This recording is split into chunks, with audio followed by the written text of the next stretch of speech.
Welcome to the HR Community Podcast. My name is Shane O'Neill, founder of Civitas Talent, the HR and HSE recruitment community. Each episode, we will host HR leaders and discuss their journey and discover best practice HR solutions across the HR industry. Whether you're a CEO, HR executive, or operating across the wider HR space, this podcast is for you.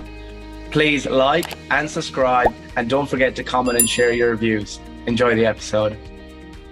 Hi, everyone. Welcome to another episode of the HR Community Podcast. This morning, I'm joined with Lucy Wilson. Lucy is the Chief People Officer for Gumtree Australia. Good morning, Lucy.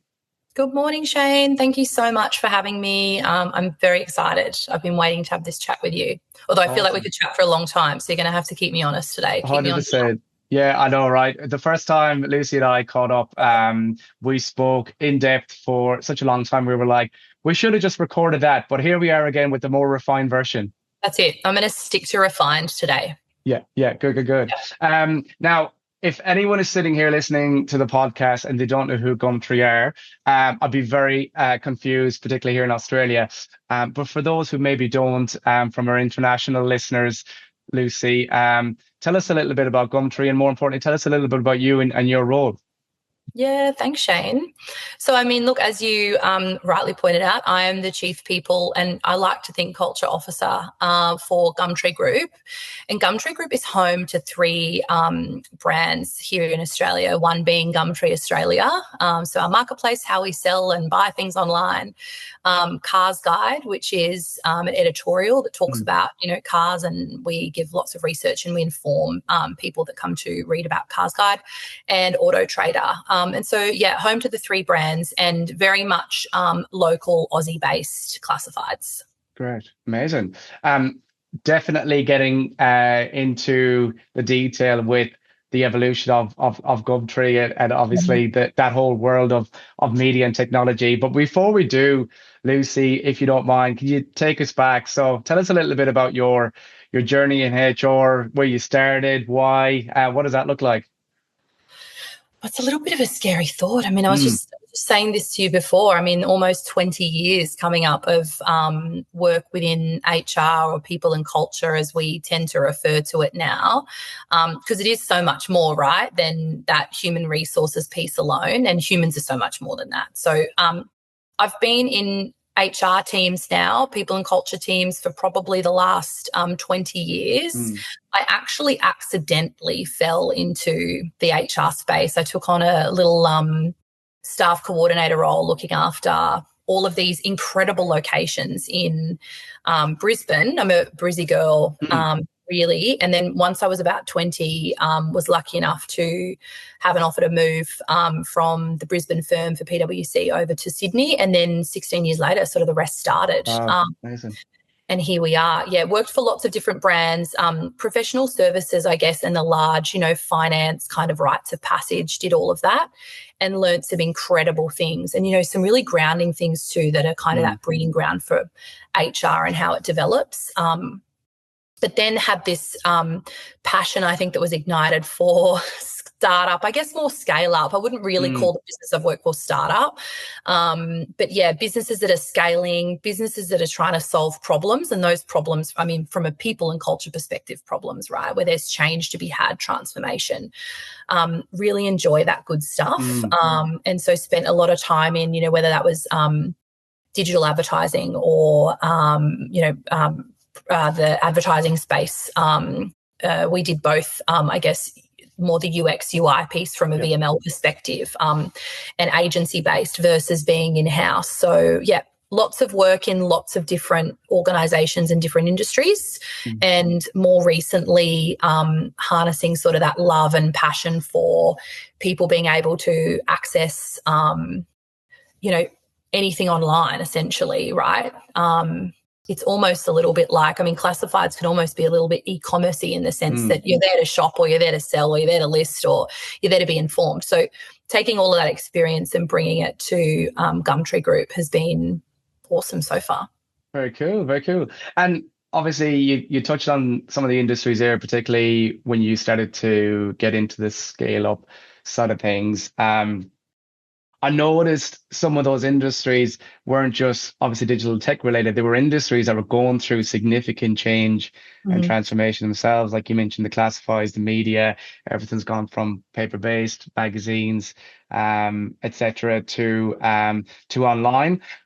Although everything goes full circle, I'm sure we'll start to see magazines, retro magazines coming back into the mix again. Tell us a little bit about that when it came to you supporting them from a HR perspective, because I'd imagine you're dealing with quite niche roles to not just recruit, but then retain that talent and develop them through to spinning multiple plates and having wearing many hats, as they say, in those kind of organizations. Like, tell us a little bit about that experience, Lucy. I mean, we've been through a significant change journey, part of the eBay group, and then, later on moved to a business overseas that basically had a lot of classifieds within their business, and then sold to a local ASX and now being ASX-listed business. So it's been quite a journey. I actually arrived at Gumtree at a time where that last change I mentioned had taken place. So it was an interesting time because there was this population of incredible talent and really great people, but also they'd just been through something massive. And I think coming in and having to very quickly figure out, with a huge shift in leadership, a huge change agenda, how are we going to do this in a way where, people trust us, they have optimism and can feel hopeful about our business and where we're heading, but how are we going to bring this all together? And so that has been a huge journey that we've been on. And our CPTO actually, he led this huge project for us. I mean, you can imagine when you're transitioning intra-country, we're going from global to local, which is a really different thing to do, I guess. It means brand new systems across the board for everybody. Like it doesn't kind of discriminate. Everything has to change. I was really lucky that he was leading that journey for us because it meant P&C could actually go first, and systems and getting to choose what it was that we wanted to implement was actually a really positive thing. And saying to people, hey, we've decided that this is what might work best for us for the next however long. It's going to help us fix this laundry list of issues that we've been experiencing. And we're going to bring these back home and we actually get to own them. Like, how exciting is that? So trying to drive in a culture that is a little hurt, trying to drive that excitement around, but we get to own this now. So we actually get to be, if you will, those people that are in charge of their own destiny. So that was something I think for me that I could very quickly see was a potential for us as a business. And I'm very, very proud to say that we harnessed that massively through lots of different initiatives, whether it was building out our own value set. What do we stand for? How do we want to work together? How do we operate as a united team? And there was lots of work that had to happen in that. I mean, we've hired almost 90 people in the last, 18 months with an incredible talent acquisition lead whom nobody is allowed to take, by the way. And, it's been a very big journey. So we've had to be we've had to have real sort of very clear strategic intent when we move ahead with something, because we have limited bandwidth as well, right? And so we need to make sure that the things that we do in our business have an impact. So that was sort of part of that planning. And I know that's a long way around, but there's lots of big things in there. I mean, how do you even begin to talk about a transformation of that size? I mean, that to me was probably very, very real transformation. Yeah, that's great. Gumtree Group, right? So at one point we were operating as, Gumtree CarsGuide at an Autotrader, and we still very much have that uniqueness and sort of specialness to each one of those brands with purpose. But ultimately we came together as one group and one home, which is Gumtree Group. Amazing. Oh, it's such a cool journey. Like I said at the start, like if you're listening to this, particularly if you're in Australia, not sure who Gumtree are, I'd be very, very surprised because I think it's such a household name. So being part of that journey where you're part of the team that are really driving the brand forward in the current climate, with the current sort of workforce, which we'll talk about it as well in a little bit. I think it's pretty cool, because I think that just such an interesting story where you essentially can't take your foot off the gas for too much long, because there's so much competition out there. So yeah, again, it was just a really cool story, and I know we talked a little bit about it before. The next thing I was going to talk to you a little bit about, Lucy, was and I know you've sort of been interviewed and been part of some publications around this at all, is the different workforces that we manage from a people and culture perspective, but also from a talent acquisition perspective. So, more notably Gen Z and some of the other groups that we recruit and try and retain and develop.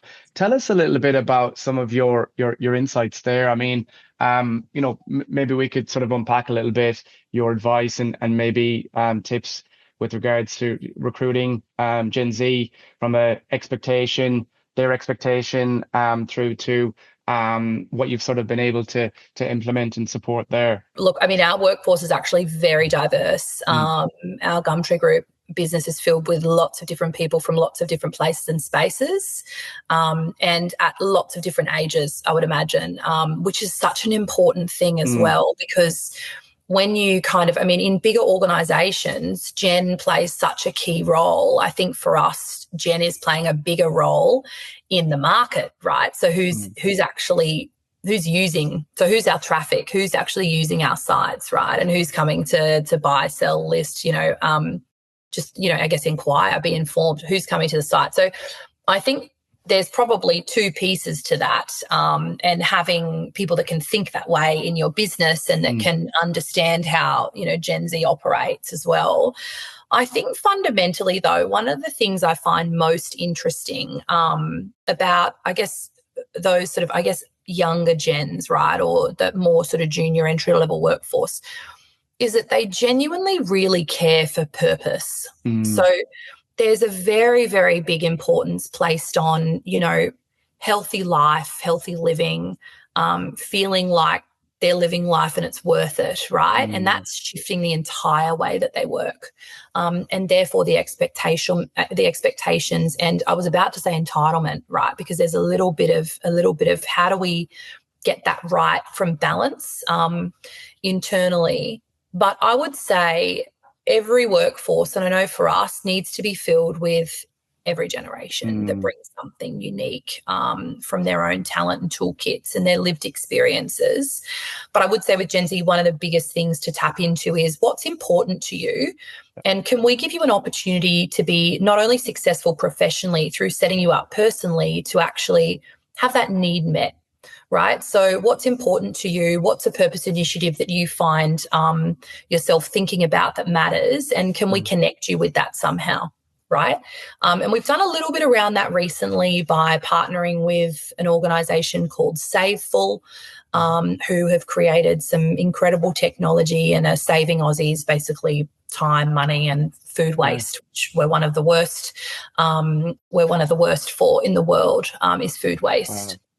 Yeah, we throw out a lot of food and a lot of groceries that otherwise would have been able to be reused. So this app actually puts you in touch with multiple recipes built by Matt Moran's team. I don't know if you know who he is, amazing chef. Yeah.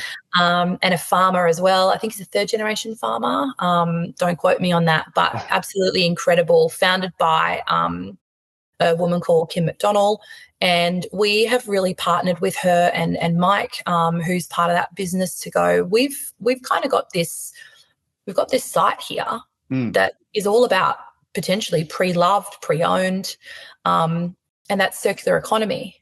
So there's a direct link with that and Saveful and what we believe in, and we want to limit waste. I mean, we're all about that. That's part of why what we do exists actually as a marketplace. It eliminates that. And so we're on a mission with Saveful to kind of really pay close attention to how we can possibly not only make it better for the planet and our environment, but also the generations to come. I found Gen Z are really interested in that type that's of thing, cool. right? Yeah. That sort of purpose pull. So what else is your organisation doing is a question I'd probably throw out there that taps into that for everybody. And I'm not only saying it's important to Gen Z because it's not. We know that. It's actually very important to me. It's very important to everybody in our business. But that connector where I can come to work and do more than just the job description, I think is one part that's really important. I've just seen it's an interesting place and space to tap into. I'm not saying that's all that's required because their expectations around career progression are actually extremely fast-paced. Yeah. So being able to kind of not pump the brakes on them, but really help them kind of see the journey that's ahead is also a bit of a work in progress. Yeah. And I agree with you as well, that connection to purpose. I mean, I know that some of our team, when there's that sort of entry level, junior level role and we're representing the client, one of the first questions is, tell us a little bit more about the organization, their vision, their values, the purpose. Whereas, when I had that conversation 10 years ago with candidates, when I first started recruitment, it was how much money is it paid? Where's it based? They were sort of the more essential questions at the time. But like, even with your point in terms of like expectation, I think as well, there is that expectation with not just Gen Z, with a lot of the workforce, that there's a lot more flexibility now. So and when I say flexibility, I mean the flexibility with office and hybrid working and stuff. Yeah. So I don't think it's the more essential question now. Where is it based? I'm assuming this could be based, or I'm expecting it could be based from anywhere because you're a flexible business, we hope. But then, what's your purpose? What's your vision? What's your values?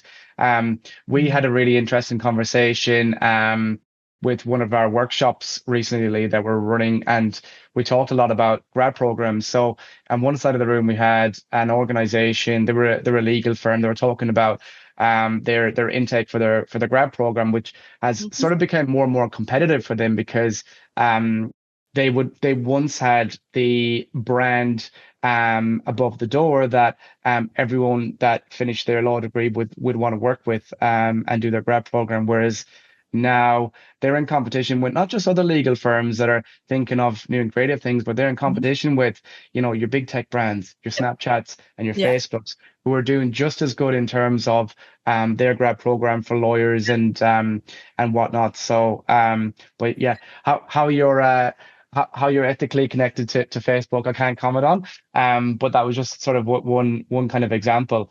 Another thing I want to talk to you about, Lucy, was it'd be very silly for me not to talk a little bit about AI on this podcast with you because of your investment in the technology industry from a HR perspective. But tell us a little bit about your views on AI. At a recent workshop, we talked a little bit about AI as well. And I think I was telling you before we jumped on the call, we had one side of the room who were very immature, sort of at that learning stage, a bit critical. And then on the other side, you had those that were really embracing it and starting to implement it and have learned about it and starting to be advocates for it. So what are your sort of thoughts on all that? Well, I think there are two camps, right? I think we've got the camp that's just not quite sure yet, skeptics, not enough information. I think we all sit in that camp from time to time, by the way. And there is a fear factor around things we're seeing, and how AI is being used is people's biggest concern. So the how is huge. I don't think we're going to solve that quickly because I think it's one of those things, much like living through a pandemic where you go, okay, well, that just happened and this is also happening, and you kind of have to deal with that as you go, right? Huge amount of resilience. With AI, I mean, there's also your other camp who are embracing it, loving it and living it, and living their best lives actually in some ways. From a people and culture team perspective, I was saying this to someone else the other day, we're really trying to focus on where can we use and leverage some AI where it's not of a risk to us, right? But it actually helps elevate how we service our business and candidates, right? So my general rule of thumb with AI, and I'm honestly. I love working in tech because everybody around me is smarter and they all know exactly what they're talking about. And I don't know enough about it, and I'm loving being educated on it. But ultimately, the rule of thumb is if it makes things better, does not create fear, does not create risk we're not prepared to take, right? And it means it frees our people up in a very limited resourced team to do better work, more quality work, higher value, driving better results. Why would we not look to adopt and adapt? And so starting small, an example would be a note taker, right? So using AI for notes. I'm certainly very lucky at Gumtree in terms of how we operate, where there isn't a need for copious amounts of notes. I would imagine, though, that in some organisations and industries, particularly in heavy award-based industries, there's a real need for note-taking. And that's where I'd start, right? Who can do this for us? So get your more junior burger HR professionals to learn how to take the notes. I think that skill's important, but can you leverage AI to actually help you get much better results so you can be present and pay attention in that meeting rather than having to note take as well? And the same goes for interviews, right? When you're having an interview, what's the policy you can put in place, by the way, with your candidates, letting them know before they meet with you that we use an AI-generated note taker, but it's really just to help us actually move through this so we can look each other in the eye, eyeball each other a little bit, and build a nice connection rather than worrying about going back and keeping up with my notes.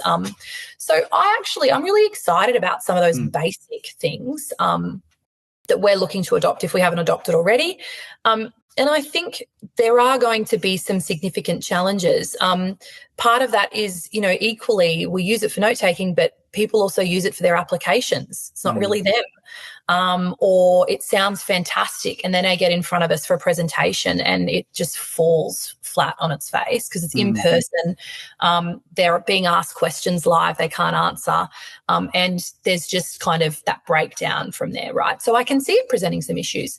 It's kind of helping us establish things on one hand, and on others, it creates a bit of a time waster, in that type of circumstance. So I'm probably sitting more in the camp that's open and ready to kind of adopt and then adapt. But I also can see and understand and empathise with the fact that there is sort of fear and uncertainty and a real lack of, information. Ironically, given what AI can provide. But I do think what's exciting is that it's going to continue to get better and better, certainly from a workplace perspective.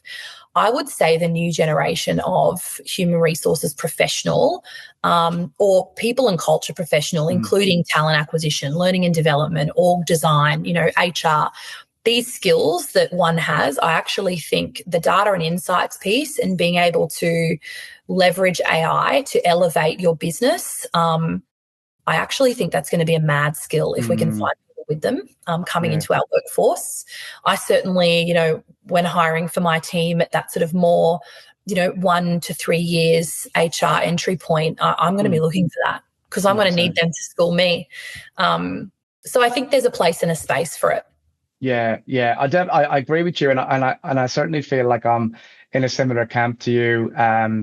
And the reason being is I can see this as a really great opportunity for people in culture and the wider HR professions and life cycle jobs to really embrace it. It's AI. It's very much categorized in the technology space. There's a lot of really sophisticated tech brands that are driving innovation in it, but people in culture can start to really look at how they can implement it into their businesses, but also how they can start to control it as well. And I think that control will hopefully start to help with some of the fear.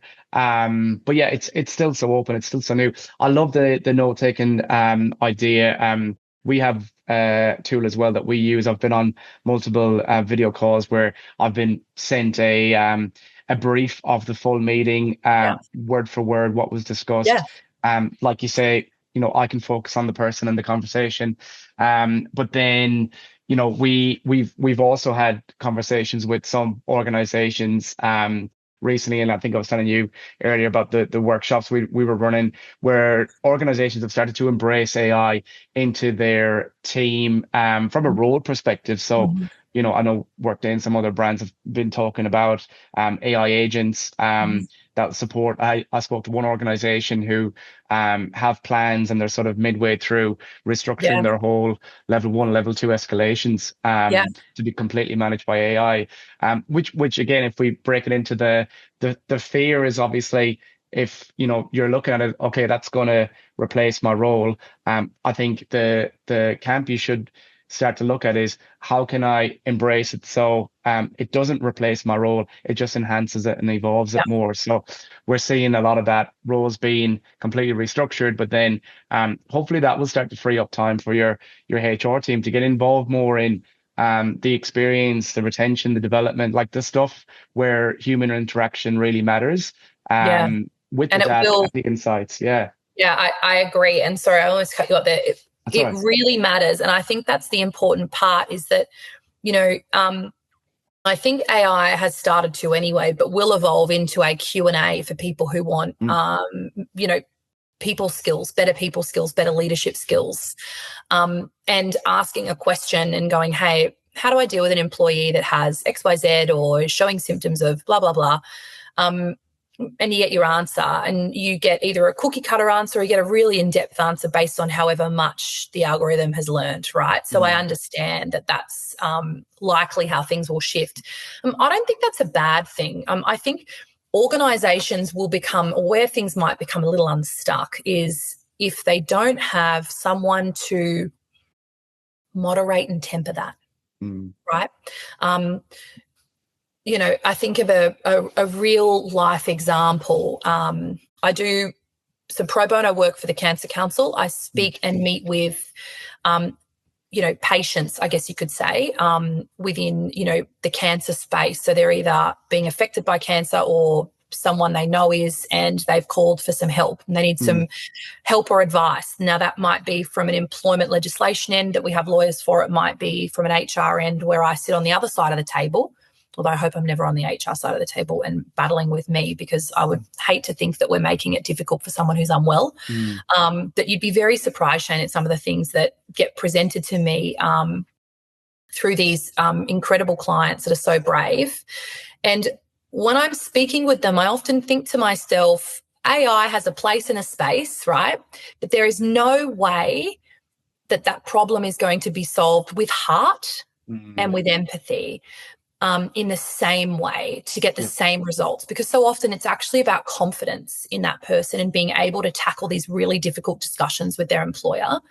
And that is not something yet that we're sophisticated enough to offer. So I do think to moderate that and almost like culturally check it, right?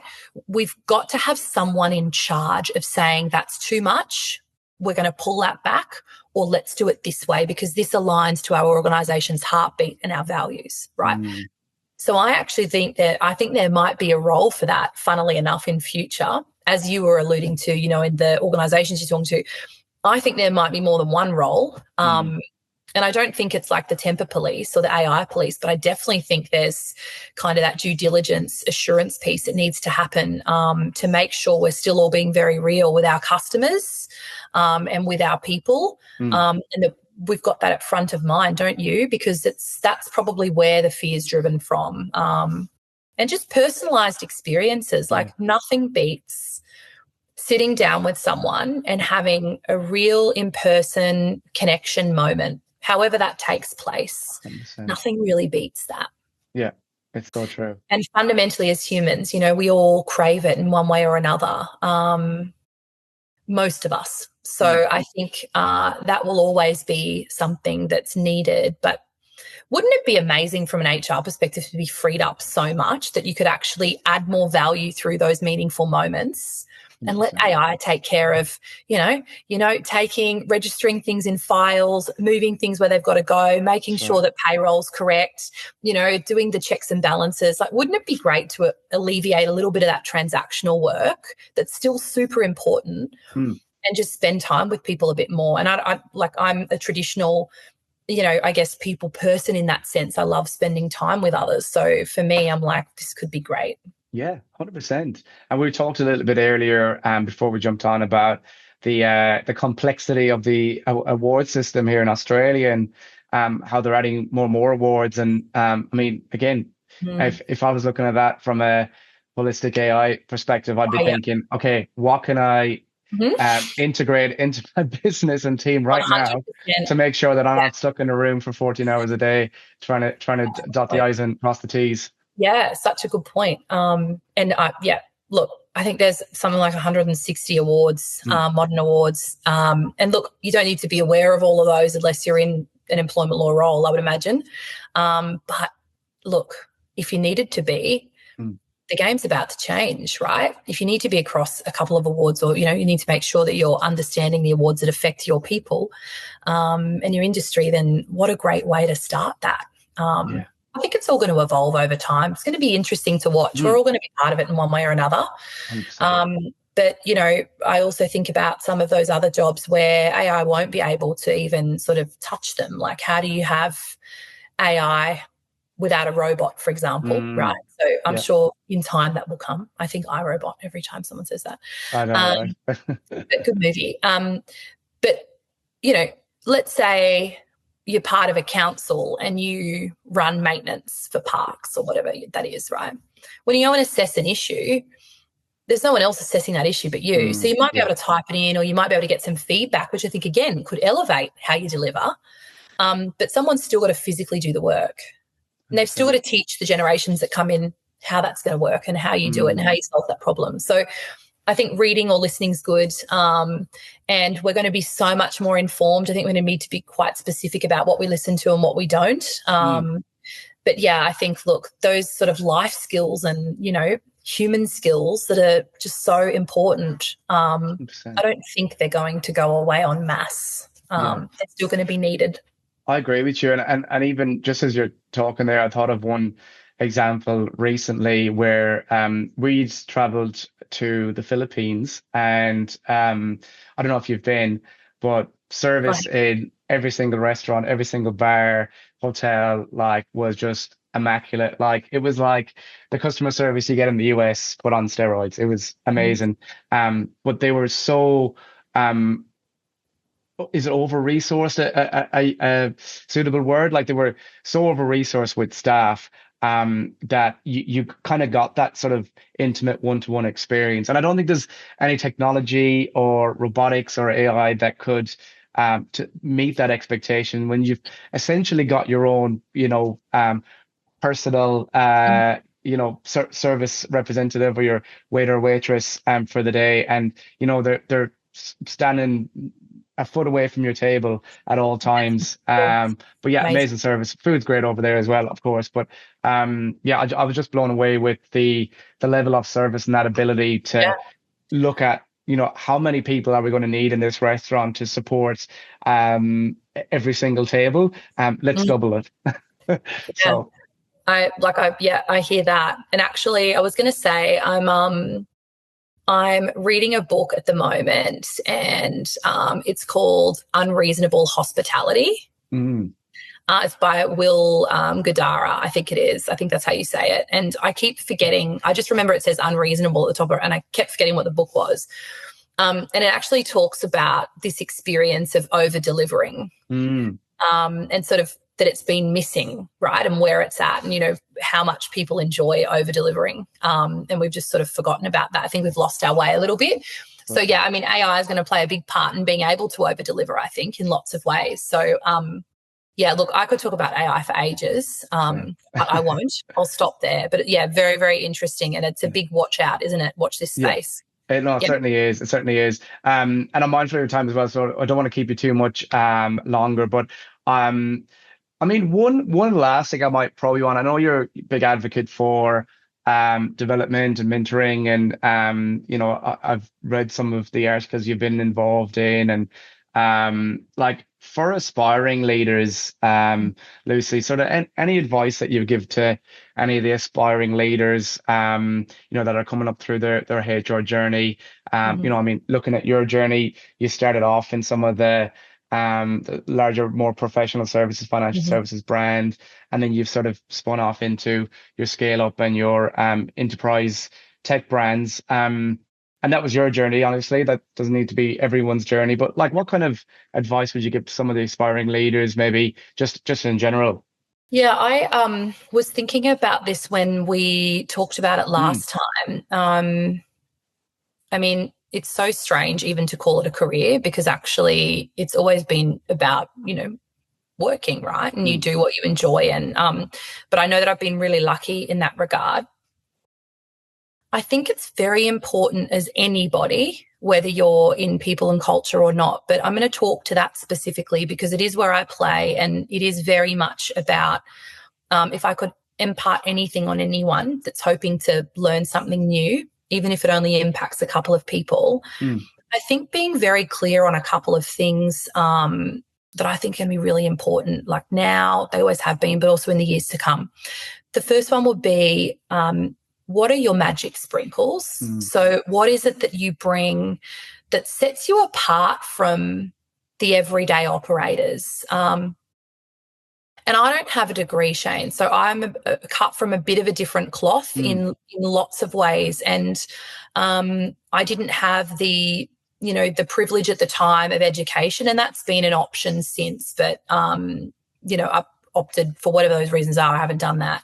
And so for me, getting very clear on what I offer against some of that competition that gives me a competitive advantage has been really helpful. And I can talk a little bit more about that. But an example for me personally, when I ask my clients or I ask my team, what makes me good at what I do? Like, what would you say my thing is? And they'll talk about sort of this weaving process, right? So you've got all of these things happening in a million different places and spaces as a leader within your organization, but being able to choose sort of what type and style of thread is needed to sew it all together, right?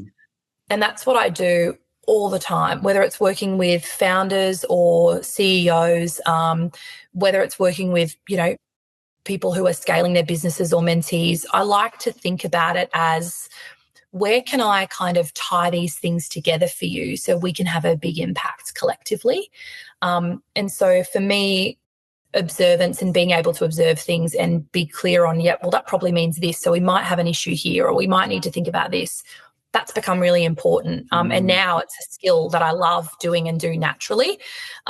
So that helps partnering and building relationships as well with leaders when you want to connect. And I think being informed that way and being able to go, well, actually, this is happening over here, so that could make sense now. Let's, pull this lever and see if that works, right? So the thread piece is a big one for me. And then the second part, after knowing what your magic sprinkles are, would be get clear on the commercial components of your business. Be commercial. Be an operator that understands what commercial really means. It does not just mean understanding how the business operates. That's a basic fundamental, right? P&C roles take care of the entire organisation in the size of businesses that I'm in. They have business units in larger corporate businesses, but particularly in scale-ups, you're often one of everything to everyone. And so being clear on how the business works, what this person's job is, what they do, how that affects our broader strategy and our OKRs, who's driving, right? Who knows there's a connection between what you bring and the organisation's goals, right? And are you taking people on that journey? You can only do that if you're commercial and understand the commercial components of the business. And I mean, understand, and I'll say it again, learn how to read a P&L, right? People talk about owning their budget often, but from what I've seen, a lot of the time that's not the holistic organisation budget. That's one small component or contributor. The people and operation costs of an organisation is the largest part of the P&L. It always is. Understand it and get comfortable. Know how much things cost, right? Think about negotiating like it's your own money. So if you're going out for a system or you're going out to purchase something and you're going to ask for buy-in from the executive or from finance, be clear on the fact that you've behaved like this is your own money and this is the best for these reasons, right? Yeah.